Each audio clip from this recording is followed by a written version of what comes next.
Terus bagaimana hubungan dengan anak saya yang sekolah di pesantren?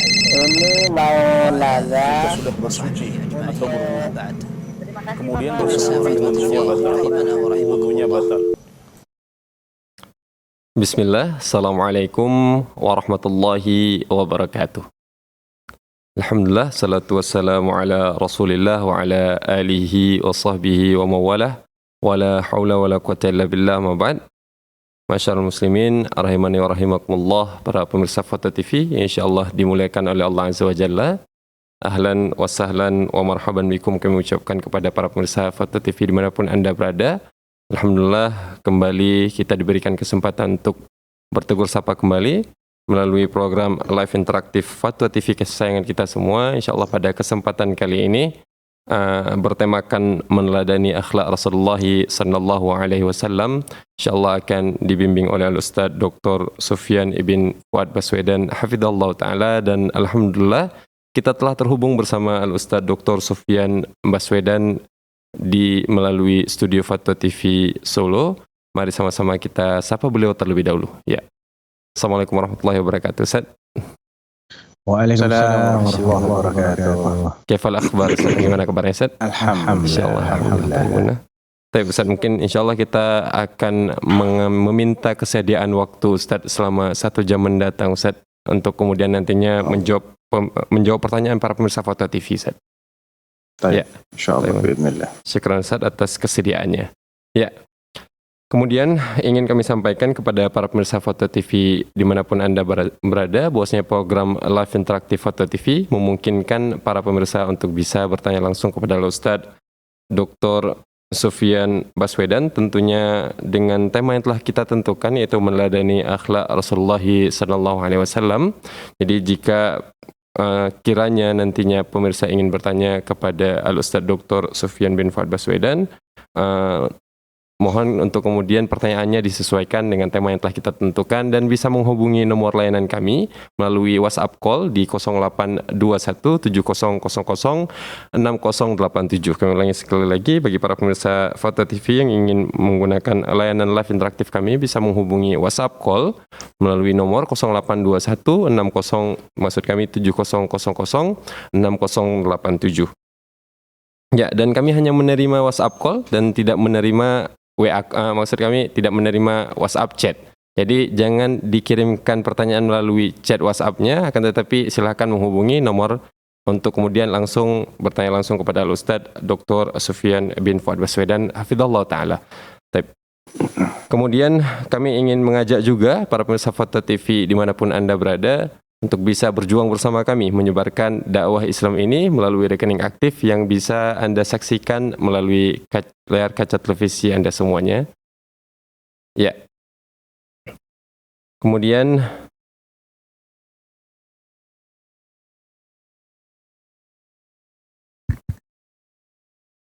ya, syukran, jazakumullahu khairan.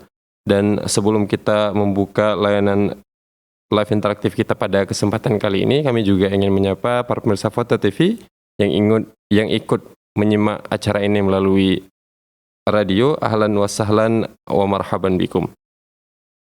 Ya, kita akan membuka program live interaktif kita pada kesempatan kali ini, dan kami persilahkan kepada para pemirsa yang ingin bertanya langsung bisa menghubungi nomor layanan kami. Dan untuk sembari menunggu pengguna layanan live interaktif kita akan mulai membacakan pertanyaan-pertanyaan yang telah masuk ke Dewan Redaksi kita, Ustaz, untuk mengawali program acara kita pada kesempatan kali ini, Ustaz. Ya, karena akhir-akhir ini, Ustaz, pertanyaan cukup banyak melalui telepon, sehingga pertanyaan yang masuk ke Dewan Redaksi tidak terjawab saja. Jadi mungkin kita tidak lagi membuka dengan nasihat pembuka dan akan langsung membukanya dengan pertanyaan Ustaz ya. Syukran, jazakumullahu khairan Ustaz atas perhatiannya. Pertanyaan pertama Ustaz dari Fatimah Suryaningrum di Jawa Barat, Kota Bekasi. Beliau bertanya, ya, mohon izin bertanya Ustaz.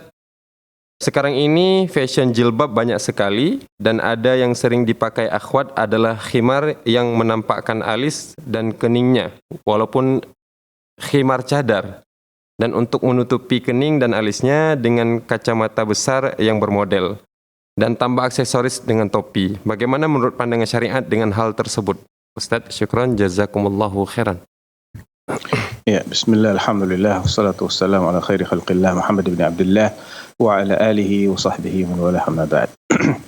Perlu kita fahami ya bahwa berhijab itu selain dia memiliki kriteria yang zahir, yaitu mengenakan penutup aurat dengan syarat-syarat yang sudah dijelaskan, tidak boleh ketat, tidak boleh tipis, tidak boleh tembus padang, tidak boleh menyerupai wanita kafir, ya, pakaian wanita kafir tidak boleh menyerupai laki-laki, kemudian tidak boleh menjadi pakaian syuhrah, pakaian yang ketika dilihat orang langsung membicarakannya, ya, menunjuk-nunjuknya.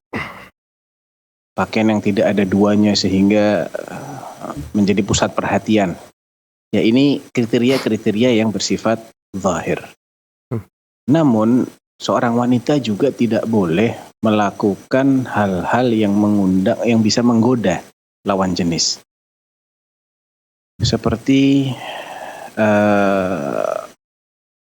apa tadi ya yang dicontohkan di situ, menggunakan cadar, kacamata. Namun ya ada kacamata, kemudian jilbabnya itu agak melorot ke atas sehingga dahinya kelihatan, alisnya kelihatan. Yang seperti ini hendaknya dihindari ya. Karena jika dikatakan boleh, orang nanti akan melihat bolehnya itu saja, tidak akan memperhatikan lagi syarat-syarat dan ketentuan-ketentuan. Oleh karena itu dalam hal yang seperti ini saya nasihatkan agar jangan seperti itu, karena bukan hanya pakai hijab, namun hijab yang dia pakai ini jangan menjadikan dia semakin cantik. Ya, ini syarat yang kadang orang lupa. Dia pakai hijab, tapi justru dengan dia pakai hijab itu semakin menarik, semakin mengundang perhatian, menggoda. Nah kalau begini ceritanya ya makna dari hijab itu tidak terwujud. Padahal Allah SWT mengatakan wa qul lil mu'minati ya Nabi qul li azwajika wa banatika wa nisa'il mu'minin yudnina 'alaihinna min jalabibihin dzalika adna ay yu'rafna fala yu'dzain. Hendaklah kau sampaikan, kau perintahkan wahai Nabi kepada istri-istrimu, perempuanmu, ya, putrimu, saudarimu, maupun istri dan wanitanya kaum muslimin, agar mereka itu menjulurkan jilbab mereka ke bawah, ya. Yang demikian itu menjadikan mereka lebih mudah dikenali dan tidak diganggu. Jadi dulu wanita merdeka dengan budak itu berbeda pakaiannya. Kalau budak itu menyingkap lehernya, menyingkap kepalanya. Nah, wanita beriman tidak boleh seperti itu. Dia harus yang merdeka ya, yang merdeka, yang bukan budak tidak boleh seperti itu. Dia harus memiliki pakaian khusus yang membedakannya. Kemudian wala yadribna bi khumurihin, di ayat yang lain ya, liyu'lama ma yukhfina min zinatihin. Jangan mereka itu menghentakkan kaki ketika berjalan, karena mereka dahulu memakai gelang di kakinya. Kalau dihentak-hentakan timbul suara gemerincing. Nah, suara gemerincing ini menarik perhatian laki-laki. Ya, liyu'lama ma yukhfina min zinatihin. Dengan menghentakkan itu jadi ketahuan adanya perhiasan yang dipakai di kaki, menarik perhatian. Nah, oleh karena itu segala sesuatu yang sifatnya menarik perhatian itu harusnya dihindari. Ya, entah itu dengan pakai kacamata model tertentu atau dengan potongan jilbab tertentu, ya, apapun lah bentuknya, tidak bisa kita rinci satu persatu karena model itu banyak sekali dan mungkin akan gonta-ganti ya. Yang sekarang kita ketahui, besok sebulan lagi mungkin muncul lagi gaya-gaya baru lagi. Jadi intinya kita harus perhatikan makna bahwa hijab yang dipakai ini jangan justru menjadikan dia semakin menarik sehingga maknanya tidak terrealisasi. Naam, wallahu a'lam. Insyaallah. Assalamualaikum warahmatullahi wabarakatuh. Ustaz, syukran jazakumullahu khairan atas jawabannya. Ya, dan kita akan berpindah ke pertanyaan selanjutnya. Ada pertanyaan dari Anandika Oktarian Danu di Jawa Timur, Kabupaten Pacitan, ya, Ustaz. Beliau bertanya, Bismillah, Assalamualaikum warahmatullahi wabarakatuh. Seperti yang kita ketahui bahwasanya Nabi kita Rasulullah SAW selalu berdoa untuk berlindung dari hutang. Apakah jika kita kredit rumah tentunya secara syar'i tanpa ada pelanggaran syariat dalam akadnya merupakan suatu keputusan finansial yang buruk, Ustaz? Berhubung Nabi selalu berdoa berlindung dari hutang. Mohon nasihatnya, Ustaz. Syukran jazakumullahu khairan. Ya, Kom. Sejauh yang Anda ketahui, doa yang dipanjatkan oleh Nabi terkait hutang itu adalah wa a'udzubika min ghalabatid dain wa qahrir rijal. Aku berlindung kepadamu dari belitan hutang. Dari hutang yang benar-benar menguasai. Nah, kalau sekedar hutang tidak sampai membelit, tidak sampai membebani dia demikian berat, maka tidak mengapa, karena toh Nabi SAW ketika wafat itu beliau masih punya hutang, namun hutang yang terjamin. Ya, mata Nabi SAW wa dir'uhu marhunun inda Yahudiyyin fi 30 sa'an min bur, ya, atau min syair, nah. Nabi SAW wafat sedangkan baju besinya tergadai pada seorang Yahudi sebagai jaminan atas 30 sa' gandum yang beliau beli. Jadi tidak ada masalah orang kalau membeli rumah dengan cara KPR yang syar'i, ya. Yang penting dia memiliki penghasilan yang dari penghasilannya itu dia bisa membayar cicilan. Dan ada dugaan kuat dia bisa membayar cicilan bulanannya itu hingga waktu yang disepakati. Ya, misalnya tiap bulan dia membayar 1 juta atau 2 juta selama 10 tahun misalnya. Dan dia memang punya pekerjaan tetap atau pekerjaan yang relatif hasilnya itu bisa dia gunakan untuk mencicil, maka tidak ada masalah, ya. Jadi jangan dikatakan nggak boleh berhutang sama sekali, namun juga jangan bermudah-mudah dalam berhutang. Dia nggak punya kerjaan apa-apa, yang penting tawakal saja. Ini nanti akan menimbulkan kedzaliman yang dikhawatirkan, ya, menimbulkan kedzaliman terhadap pihak yang menghutangi dia. Jadi Nabi SAW ketika berhutang beliau punya jaminan. Nah, orang yang punya jaminan nggak apa-apa dia berhutang. Sehingga kalau dia kesulitan melunasi hutangnya, jaminannya itu bisa dijual untuk menebus hutangnya. Atau dia memang punya pemasukan yang dari situ dia bisa mencicil hutangnya, maka tidak mengapa dia berhutang, apalagi dengan cara yang syar'i. Wallahu a'lam. Assalamualaikum warahmatullahi wabarakatuh. Syukran jazakumullahu khairan atas jawabannya. Ya, sepertinya masih belum ada penelpon yang terhubung pada kesempatan kali ini. Kita akan melanjutkan membaca pertanyaan dari Dewan Redaksi. Pertanyaan selanjutnya ada dari Muhammad Sadiqul Mukhlisin, Ustaz, dari Jawa Tengah, Kabupaten Semarang. Beliau bertanya, Bismillah, Assalamualaikum warahmatullahi wabarakatuh. Ustaz, apakah ada hukumnya jika azan dan iqamah dalam rangka menguburkan orang mati dan azannya dalam kuburan sebelum jenazah ditutup atau dikubur, untuk azan di telinga kanan jenazah dan iqamah di telinga kiri jenazah? Syukran jazakumullahu khairan. Sejauh yang saya ketahui tidak ada tuntunannya untuk mengazani atau mengiqamahi mayit. Wallahu a'lam. Kalau bayi yang baru lahir ada, namun hadisnya itu sangat lemah juga. Ya. Nah.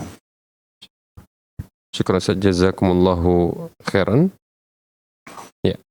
Dan mungkin sebelum kita mulai melanjutkan membaca pertanyaan, kami ingin menyampaikan kembali kepada para pemirsa Foto TV dimanapun Anda berada, untuk bisa menggunakan kesempatan bertanya langsung kepada Ustadz Dr. Sufyan bin Fuad Baswedan, dan tentunya dengan kemudahan yang diberikan pada saat ini, para pemirsa bisa langsung menggunakan WA call atau telepon WA untuk bisa bertanya langsung kepada Ustadz Dr. Sufyan bin Fuad Baswedan.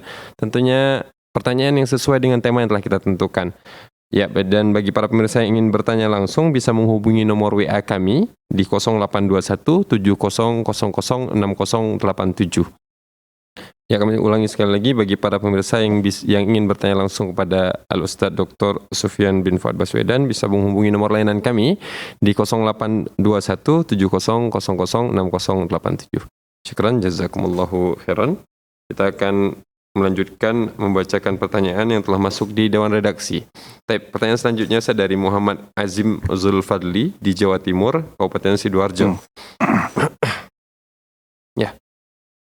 Dalam sebuah hadis diterangkan bahwa Allah bersama persangkaan hambanya.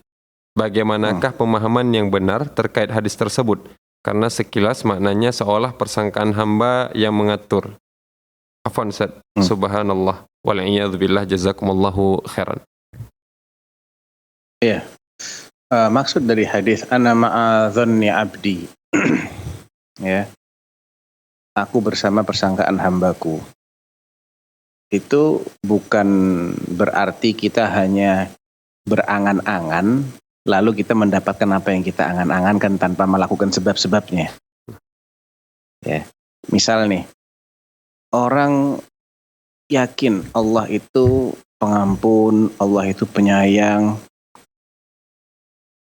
Apakah cukup dia dengan keyakinan ini dan dia mengandalkan persangkaannya, pasti saya diampuni kok sama Allah. Dia lanjut tuh maksiatnya, dia tidak bertaubat dari perbuatan dosanya, dan dia hanya mengandalkan dugaannya dia ini.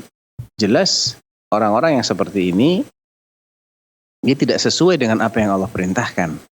Karena Allah menyuruh orang yang berdosa agar bertaubat. Ya, bukan menyuruh orang yang berdosa untuk berangan-angan saja. Hanya menyandarkan diri dengan ampunan Allah namun tidak mau melakukan sebab-sebab yang mengundang ampunan Allah itu sendiri. Walaupun Ahlus Sunnah wal Jamaah meyakini pelaku dosa besar itu tidak mutlak pasti diadab, tidak. Ada kalanya Allah berkenan memberikan dia ampunan cuma-cuma, ampunan gratis. Ya, namun tidak berarti seseorang diperintahkan untuk pasrah tanpa melakukan sebab-sebab sebagaimana yang Allah anjurkan. Demikian juga orang berharap dengan rahmat Allah dia akan dimasukkan ke dalam jannah. Apakah cukup seseorang itu hanya berharap tanpa melakukan sebab-sebab yang menghantarkan dia ke jannah? Tentu tidak cukup. Karena Allah perintahkan kita untuk beramal. Ya. Sabiqu ila maghfiratin min rabbikum wa jannatin 'arduha ka'ardis samawati wal ard. Ya. Berlomba-lombalah kalian. Berlomba-lomba itu ada upaya, ada jerih payah, ada usaha dalam rangka menggapai maghfirah Allah dan menggapai jannahnya yang telah yang seluasnya seluas langit dan bumi dan disediakan bagi orang yang bertakwa. Uiddat lil muttaqin. Jadi angan-angan yang dimaksud, aku bersama prasangka hambaku, dugaan hambaku adalah ketika seseorang beramal saleh sesuai dengan yang Allah perintahkan, maka dia harus ada harapan. Dia harus menduga, insya Allah Allah terima amal soleh kita, Allah berikan pahala yang terbaik. Demikian juga ketika dia berbuat dosa, kemudian dia sudah bertaubat, maka dia harus berhusnudzon kepada Allah, Allah ampuni taubatnya. Jadi dengan demikian kita senantiasa selaras dengan dalil-dalil yang ada dalam bab ini. Kita tidak mengingkari kalau Allah itu Maha Pengampun, Maha Penyayang. Allah juga, kita juga tidak mengingkari kalau Allah itu punya siksa yang keras. Nah, supaya kita terhindar dari siksa Allah, supaya kita punya dugaan yang tepat, harapan yang pas, yang sesuai dengan dalil-dalil syar'i, maka kita juga harus wujudkan sebab-sebab yang sesuai. Jadi beriringan antara husnudzon kita dengan sebab-sebab yang kita upayakan. Tidak boleh kita ini sudah bertobat, kita masih suudzon. Ada percuma deh, Allah nggak akan ampuni dosa saya. Sudah terlalu berat dosa saya, terlalu besar dosa saya. Nggak boleh juga kita suudzon. Masa sih Allah terima amal soleh saya? Ya, jangan begitu. Kalau kita begitu, nanti akhirnya kita malas taubat, kita malas beramal soleh. Nah, Masya Allah. Syukur Ustaz, jazakumullahu khairan atas jawabannya. Dan kami juga ucapkan jazakumullahu khairan kepada seluruh penanya. Ya, kita akan melanjutkan pertanyaan Ustaz dari Dewan Redaksi. Ada pertanyaan selanjutnya dari Cecep Mariono di Kabupaten Cirebon, Jawa Barat. Beliau bertanya, ada dua hal. Yang pertama, Ana pernah dengar dari Fatwa TV ada sabda Nabi yang berbunyi bahwa jika seseorang masuk ke dalam rumah, lakukanlah sholat sunnah 2 rakaat, begitupun pada saat akan keluar.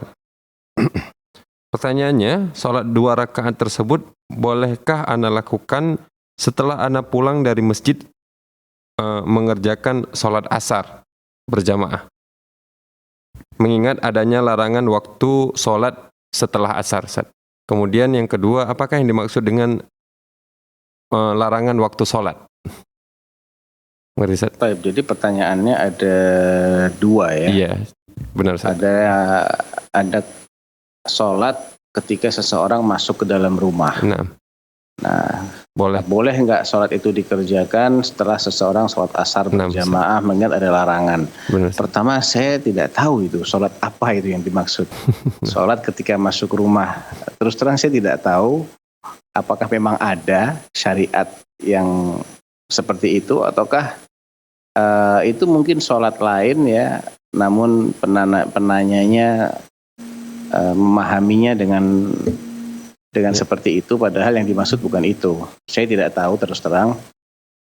Jadi insya Allah nanti saya masih cari-cari dulu ya. Tapi setahu saya tidak ada sholat khusus ketika orang masuk rumah. Ya, seandainya ada, maka itu pasti akan populer sekali. Karena kan Nabi juga berapa ribu kali beliau masuk rumah. Pasti hadisnya akan sangat populer sekali kalau memang ada sholat yang sebabnya adalah dia masuk rumah. Keluar dan masuk nih malah Ustaz. Keluar dan masuk. Apalagi ini berarti satu hari bisa berkali-kali itu salat sunnah. Insya Allah. Ya, Allah alam sepertinya tidak ada. Ya. Adapun apa yang dimaksud dengan waktu-waktu yang dilarang? Ya, waktu yang dilarang itu ada 3. Pertama, dan ini adalah yang larangannya itu bersifat keras ya. Pertama adalah ketika matahari itu terbit, ya, terbitnya matahari itu artinya bulatannya matahari itu mulai muncul sedikit di ufuk timur. Terus ini waktu larangan keras ini berlangsung terus sampai kapan? Sampai ketinggian bulatan matahari itu setinggi tombak di pandangan kita yang dari jauh melihat ini. Nah, jadi sejak dia mulai terbit sampai dia setinggi tombak itu adalah waktu larangan sholat. Setelah dia setinggi tombak silahkan sholat. Sampai kapan? Sampai matahari tepat di tengah-tengah. Waktu istiwa istilahnya. Itu juga dilarang. Nggak boleh sholat ketika itu. Sampai kapan? Ini sesaat, tidak terlalu lama ya. Begitu dia sudah mulai agak condong ke barat, mataharinya tergelincir, masuk waktu zuhur gitu, maka larangan sholatnya selesai. Itu waktu larangan sholat yang kedua. Yang ketiga adalah ketika matahari ini sudah demikian menguning, ya, menjelang ghurub, menjelang tenggelamnya matahari, hingga dia selesai tenggelam. Nah, itu adalah 3 waktu yang sangat dilarang untuk sholat. Thalathu awqatin kana Rasulullah SAW yanhana anis salati fiha wa an nadfuna fiha mautana. Ya, ada 3 waktu di mana Nabi, kata sahabat, Nabi itu melarang kami untuk sholat pada ketiga waktu itu dan melarang kami untuk menguburkan jenazah pada ketiga waktu itu. Ya, yaitu yang tadi telah saya sebutkan. Nah, jazakumullahu. ada sebagian ulama yang mengecualikan beberapa sholat seperti sholat sunnah tawaf. Ketika seseorang itu tawaf, selesai 7 putaran, dia disunahkan untuk sholat 2 rakaat kan? Nah, itu boleh dilakukan kapan saja. Yang kedua adalah orang yang kelewatan sholat qobliyah fajar. Ya. Jadi dia sudah sholat subuh tapi dia belum sholat qobliyah fajar yang 2 rakaat itu, maka dia boleh lakukan setelah dia sholat subuh. Jadi ada beberapa pengecualian. Adapun dalam mazhab Syafi'i, maka setiap sholat yang memiliki sebab tertentu seperti sholat tahiyatul masjid, sholat jenazah, ya, atau mungkin ada sholat kusuf, sholat gerhana, sholat walhasil yang ada sebab-sebabnya, maka itu termasuk yang dikecualikan dalam waktu yang terlarang untuk sholat tadi.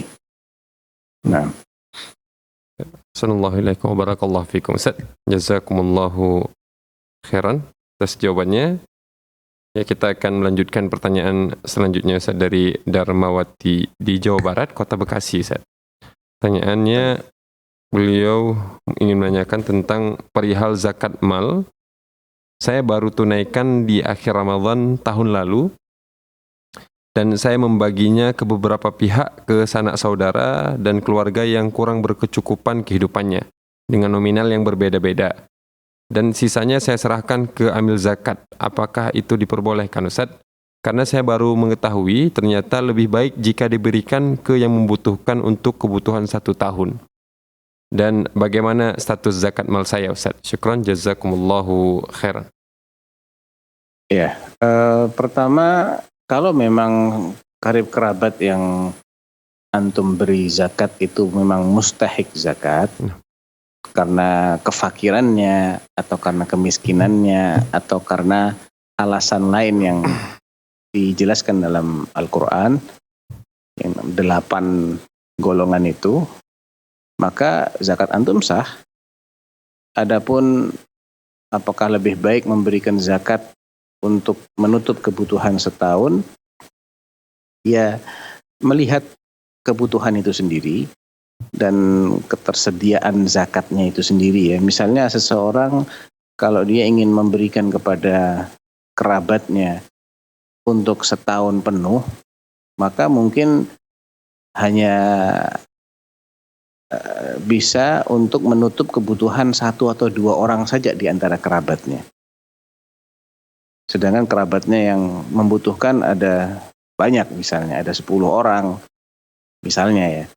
Namun kalau dia berikan dibagi rata, maka mereka semua mendapatkan walaupun tidak menutup untuk setahun. Ya mungkin untuk beberapa bulan saja. Tapi kan biasanya seseorang itu di musimnya orang-orang pada mengeluarkan zakat seperti di bulan Ramadan, biasanya seseorang itu mendapatkan zakat dari banyak orang kan, tidak dari 1 orang saja. Sehingga yang penting untuk kita pahami di sini adalah bagi si pemberi, dia tidak wajib memberikan zakat untuk menutup kebutuhan 1 tahun si penerima zakat.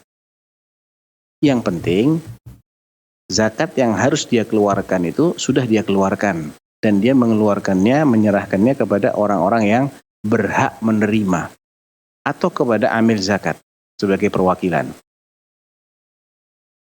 Adapun si penerima zakat, dia juga harus memahami kalau dia misalnya setiap bulan itu membutuhkan untuk hidup normal 3 juta rupiah.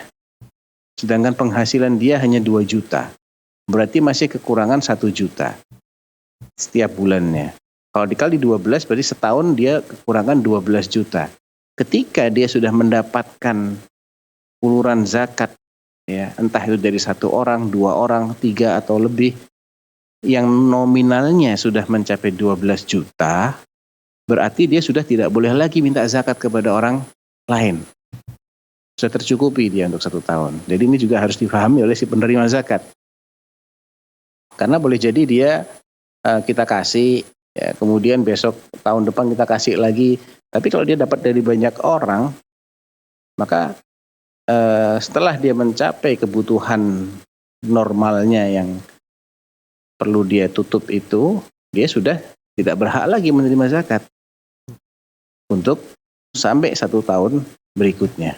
Jadi ini perlu kita pahami juga. Nah, jadi tidak harus ditutup 1 tahun.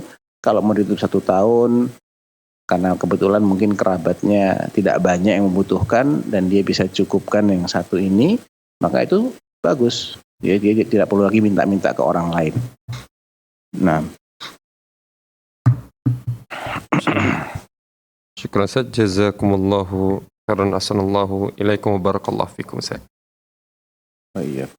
Ya, kita akan melanjutkan pertanyaan dari Dewan Redaksi. Mungkin sebelumnya kita ingin mengajak kembali para pemirsa Fatwa TV dimanapun Anda berada untuk bisa menggunakan kesempatan bertanya langsung kepada Ustaz Dr. Sufyan Fuad Baswedan hafizallahu taala melalui layanan live interaktif Fatwa TV. Bisa menghubungi nomor layanan kami di WA call 082170006087. Jadi bagi para pemirsa yang ingin bertanya langsung bisa menghubungi nomor WA kami di 082170006087, dan kami ingin menyampaikan bahwasanya ingin mengajak para pemirsa untuk menyimpan nomor WA Fatwa TV sehingga bisa memudahkan para pemirsa untuk bisa menghubungi kami secara langsung. Ya, syukran jazakumullahu khairan, dan kita telah terhubung dengan penelpon kita yang pertama pada kesempatan kali ini. Mari sama-sama kita sapa beliau terlebih dahulu. Ada Ibu Yanti di Sumatera Barat. Assalamualaikum Fatwa TV. Waalaikumsalam warahmatullahi wabarakatuh. Ya, kami persilahkan Ibu Yanti untuk pertanyaannya. Ya. Assalamualaikum Ustadz.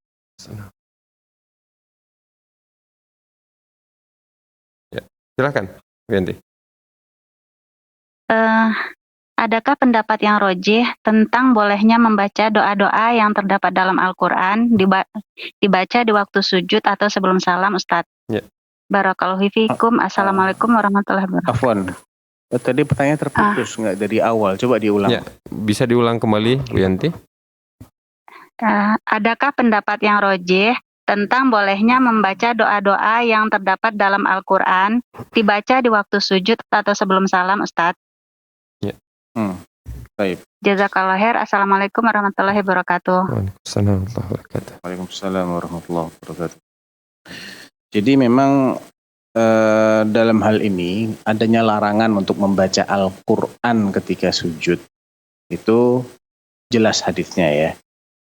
Namun ketika yang dibaca itu niatnya bukan baca Quran, tapi baca doa. Doanya diambilkan dari Al-Quran dengan niat membaca Al-Quran, maka insya Allah tidak mengapa. Ya, seperti orang yang junub, dia tidak boleh baca Quran. Jelas itu hadisnya. Nabi itu membaca Quran di setiap kesempatan kecuali ketika beliau junub. Dia tidak baca Quran. Namun, kalau yang dibaca itu ayat kursi sebagai zikir menjelang tidur, tidak mengapa. Dia baca al-mu'awwidzat, ya, qul huwallahu ahad, qul a'udzu birabbil falaq, qul a'udzu birabbin nas, baca al-Fatihah dalam rangka membacanya sebagai zikir menjelang tidur, dan dia tidur dalam keadaan junub, maka tidak mengapa. Nah, jadi niatnya yang menentukan di sini. Ya, insyaallah. Syukran Ustaz, jazakumullahu khairan atas jawabannya, dan kami ucapkan terima kasih banyak kepada Ibu Yanti yang telah menggunakan layanan telepon live interaktif kita pada kesempatan kali ini. Ya, kita telah terhubung dengan penelpon kita yang selanjutnya, Ustaz. Kita akan coba menyapa kembali para pemirsa Fatwa TV yang telah terhubung dengan kita. Ada Bapak Mas Nadi di Jambi. Assalamualaikum Fatwa TV. Ya. Ya, sebelumnya mohon maaf Bapak untuk bisa mengecilkan volume televisi terlebih dahulu.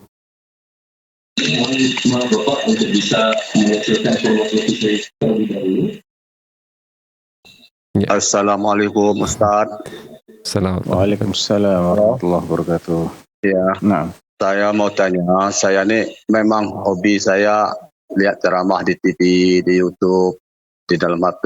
Apakah boleh kita pakai ilmu-ilmu yang kita dapat melalui TV, melalui HP ini? Sama itu Ustaz. Assalamualaikum warahmatullahi wabarakatuh. Assalamualaikum warahmatullahi wabarakatuh. ya, waalaikumsalam warahmatullahi wabarakatuh. Ya, itu relatif sekali ya, tergantung. Karena kan itu media yang siapa saja bisa aja berbicara di situ ya. Siapa saja bisa dia menulis di situ. Ya, kalau sumbernya adalah sumber-sumber yang terpercaya, yang kredibel, yang menyampaikan itu adalah ustadz-ustadz yang memang dikenal keilmuannya, dikenal berakidah yang lurus, belajar di belajar ilmu syar'i dan dikenal keilmuannya, maka insya Allah tidak mengapa, diamalkan itu bagus. Karena pada dasarnya seorang yang benar-benar menguasai ilmu syar'i itu dia bicara pakai dalil, tidak berbicara begitu saja tanpa ada dalilnya. Ya, namun kalau orang itu tidak dikenal sebagai orang yang berilmu, walaupun dia berceramah, jangan serta-merta diikuti. Ya, tanyakan dulu kepada orang yang lebih paham bagaimana yang dijelaskan oleh si fulan dalam cuplikan ini. Apakah memang benar ada anjuran seperti itu? Jadi dikonfirmasi dulu kepada yang lebih memahami supaya kita tidak salah dalam beramal. Nah, Insyaallah, syukran jazakumullahu khairan atas jawabannya. Dan kami juga ucapkan jazakumullahu khairan kepada Bapak yang telah bertanya ya. Baik. Ya, kita akan melanjutkan pertanyaan dari Dewan Redaksi kembali Ustaz. Ya, dan ternyata telah terhubung kembali dengan penelpon Ustaz. Jadi akan kita dahulukan penelpon terlebih dahulu. Ya, kita akan sapa penelpon kita yang selanjutnya. Ada hamba Allah di Riau. Assalamualaikum Fatwa TV. Assalamualaikum. Assalamualaikum. waalaikumsalam warahmatullahi wabarakatuh. Silakan Ibu pertanyaannya. Begini Ustaz, saya mau nanya ke masalah sholat jamak qashar. Kemarin saya keluar dari daerah lah gitu. Sebenarnya perjalanan mohon maaf Ibu. Suara Ibu ya bisa lebih besar. Tolong diulangi. Ini Ustaz. Ya. Silakan. Saya kemarin itu keluar dari daerah sekitar 2 jam lah perjalanan sebenarnya. Cuman saya berangkatnya dari rumah sekitar jam 11. Jadi sampai ke lokasi udah hampir jam 3.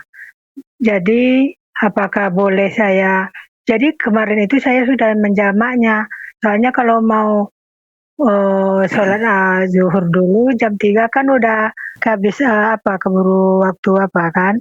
Jadi saya jamak ke asar. Apakah itu boleh atau bagaimana caranya?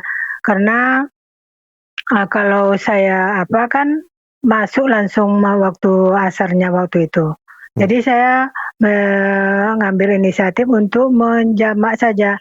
Dan waktu itu juga saya melakukan jamak qashar. Apakah ini dibolehkan atau tidak untuk selanjutnya? Kemudian ada lagi Ustadz, kalau seandainya kita menjamak lah gitu kan, apakah zikir setelah sholatnya boleh kita baca dulu, umpamanya kita jamak takdim, umpamanya kita sholat zuhur dulu, terus kita habis sholat itu boleh kita zikir dulu baru kita laksanakan asarnya, apa boleh seperti itu? Ya gitu Ustadz. Terima kasih. Jangan ditutup dulu. Jangan ditutup dulu Bu ya. Saya ingin tanya jarak yang Ibu tempuh dalam perjalanan itu kira-kira berapa kilometer Bu? Sekitar 80 kilo lah gitu. Kilo ya. Dan sudah keluar daerah Bu ya. Nama daerah sudah keluar berbeda dari ya. daerah ke provinsi lain lah. Oh, toh. Cuman jaraknya Insyaallah itu sebenarnya sudah. tapi Gimana Bu? macet tapi di jalannya macet. Oh iya. Tapi intinya jaraknya 80-an kilometer ya. Ya sekitar gitu. Jadi saya pulangnya udah sampai pulang lagi. Udah sampai pulang ke rumah lagi. Iya. Baik. Baru saya Jadi jamak. Ya. Baik. Jadi intinya Bu, jamak itu diperbolehkan ketika memang diperlukan. Ya, jadi berbeda dengan qashar. Kalau qashar itu hanya boleh bagi musafir saat dia sedang dalam keadaan safar. Dan musafir itu batas minimal jarak tempuhnya menurut jumhur atau mayoritas ulama adalah sekitar 80-an kilometer tadi itu Bu.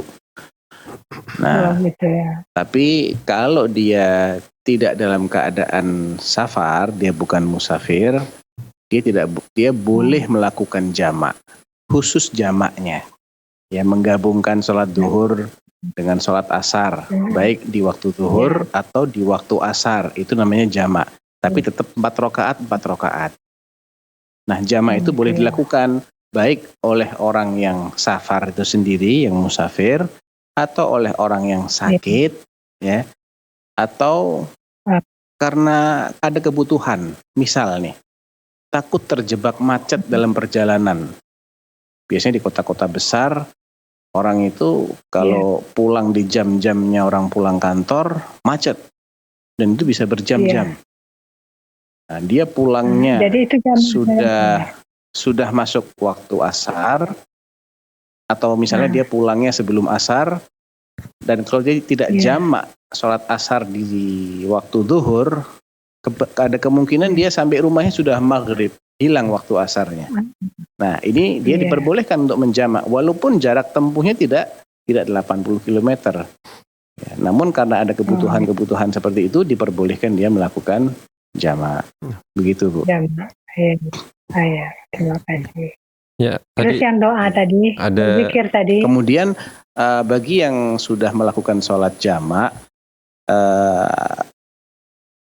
apakah masih disunahkan dia melakukan zikir?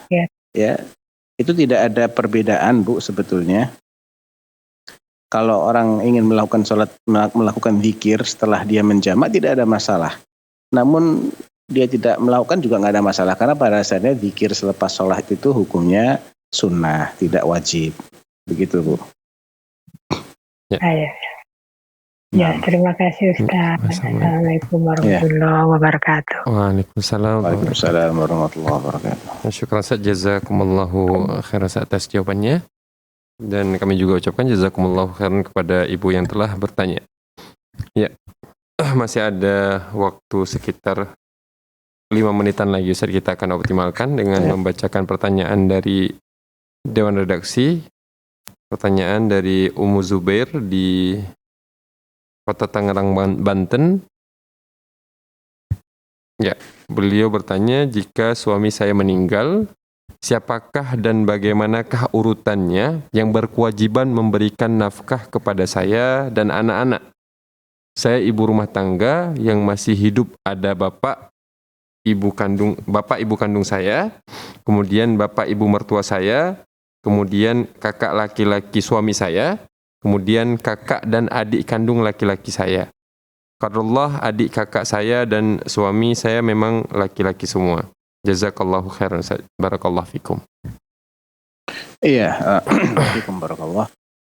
Pada dasarnya kalau orang tuanya masih hidup dan orang tuanya mampu menafkahi anaknya, maka itu menjadi kewajiban orang tua. Ya, sebatas kemampuannya. Orang tua di sini adalah ayah. Kalau ayahnya tidak mampu tapi ibunya mungkin ya yang berkecukupan, ya ibunya yang menafkahi. Demikian juga saudara dari yang bertanya ini, saudara kandungnya. Apabila saudara kandungnya itu memiliki kemampuan untuk menafkahi, maka dia ikut berkewajiban untuk menafkahi. Terlebih ketika saudara kandungnya ini menjadi ahli waris.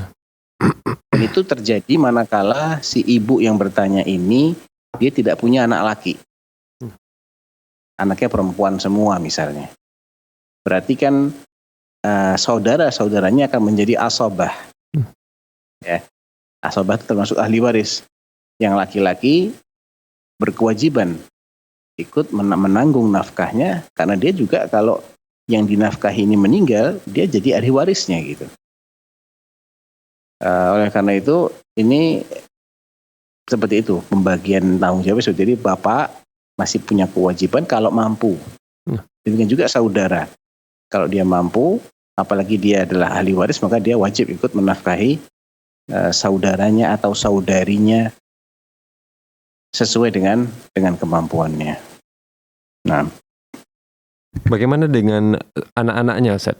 Siapa yang paling berhak untuk anak-anaknya, Ustaz? Kalau tadi untuk beliaunya, jandanya, sedangkan kalau untuk anak-anak si jandanya ini, siapa yang paling berhak untuk kemudian menanggung nafkah mereka, Ustaz?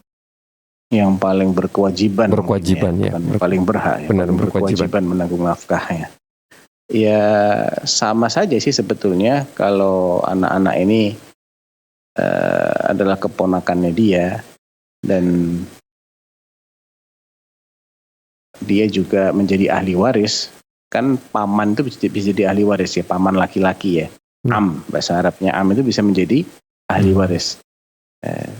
Tapi kalau di sini sepertinya kan nyambungnya ke ibu ya, berarti menjadi tanggung jawab ibunya di sini. Karena tidak nyambung dengan orang laki sehingga menjadi tanggung jawab ibunya.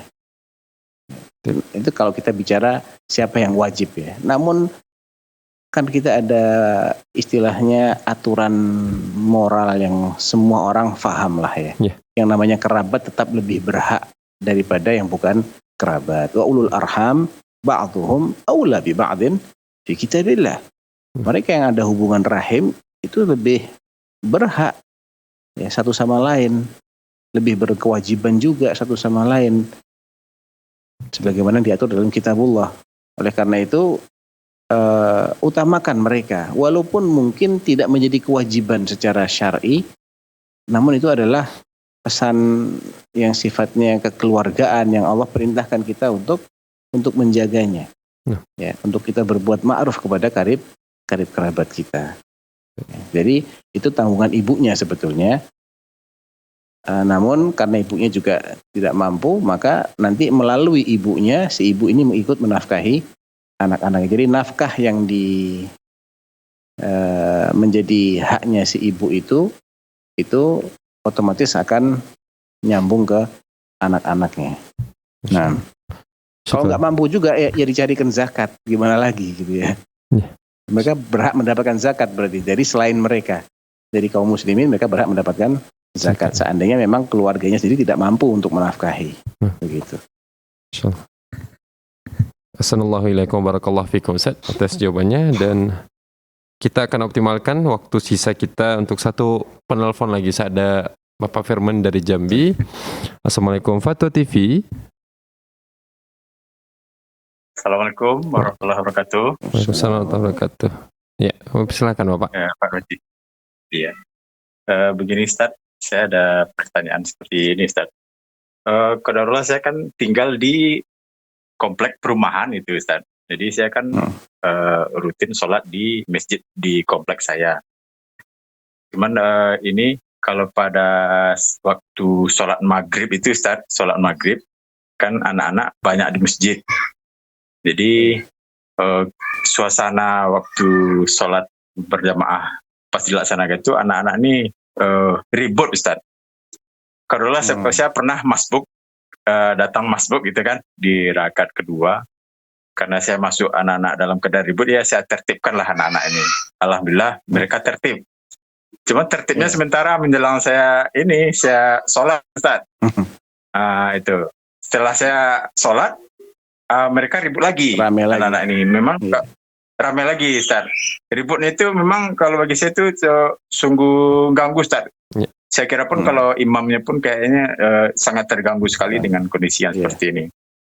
Jadi pertanyaan saya, mana yang lebih afdol Ustaz? Saya ikut sholat berjamaah dari awal atau saya nggak ikut sholat berjamaah dari awal, cuman saya tertibkan anak-anak biar tenang, cuman pas di tasahud akhir saya baru ikut sholat berjamaahnya Ustaz gitu. Gitu. Gimana kira-kira terima kasih atas jawabannya Ustaz. Jazakallahu khair. Baik. Susah ya menjawab pertanyaannya. Saya tidak punya dalil yang pasti dalam hal ini. Sebetulnya yang lebih tepat, Bapak tidak menunda sampai tasyahud akhir karena perintahnya adalah fama adraktum fasallu wa ma fatakum fa'atimmu. Nabi yang memerintahkan kita bahwa kita mendapati imam dalam kondisi apa, langsung kita ikut sholat. Ketika dia sedang sujud, ya kita langsung takbir sujud. Dia dengan ruku, kita takbir ruku. Ya, bukan menunggu sampai akhir sholat. Nah, harusnya anak-anak ini ditertibkan oleh orang tuanya atau oleh walinya. Jadi kalau memang mereka ini keberadaannya di masjid itu lebih banyak mengganggunya, maka harusnya mereka ditunda nanti kalau sudah agak besar lagi atau ada penanggung jawab di situ, ada walinya, atau mungkin dipisah-pisah karena kadang anak ini kalau dia ngumpul satu soft rame dia, tapi ketika diselang-selingi oleh yang dewasa dia lebih segan. Jadi saran saya daripada pertanyaannya apakah saya begini atau begitu, kayaknya berat ini mau jawabnya saya. Kalau dibilang begini memang ada kelebihan, tapi itu ada pelanggaran juga. Nabi nyuruhnya kita dapat langsung sholat. Nah, daripada begitu coba dicarikan solusi dulu, seperti beritahukan kepada orang tua mereka atau walinya mereka agar membersamai mereka kalau sholat. Ya, masing-masing sholat di sebelah anaknya. Jadi dia yang menertibkan anaknya kalau bikin gaduh. Atau diselang-selingi. Jadi anak-anak itu tidak nyatu. Sehingga mereka cenderung bermain, bercanda dan seterusnya. Gitu, Allahu a'lam. Insyaallah, saya syukur saja, jazakumullahu khairan atas jawabannya. Dan kami juga ucapkan jazakumullahu khairan kepada yang telah bertanya. Dan dengan berakhirnya jawaban tadi, maka berakhirlah perjumpaan kita pada kesempatan kali ini, Ustaz. Kami ucapkan jazakumullahu khairan atas waktu dan ilmunya yang bermanfaat insyaallah bagi kita semua. Dan kami juga ingin mengucapkan syukran jazakumullahu khairan bagi para pemirsa Fathah TV dimanapun Anda berada yang telah mengikuti program live interaktif kita pada kesempatan kali ini, terkhusus bagi yang telah bertanya maupun bagi yang telah mengirimkan pertanyaan melalui website Dewan Redaksi kita.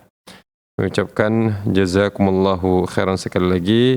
Barakallahu fikum. Subhanakallahumma wa bihamdika asyhadu an la ilaha illa anta astaghfiruka wa atubu ilaik. Assalamualaikum warahmatullahi wabarakatuh. Terus bagaimana hubungan dengan anak saya yang sekolah pesantren? Ini mau lazar. sudah bersuci atau berwudu. Terima kasih.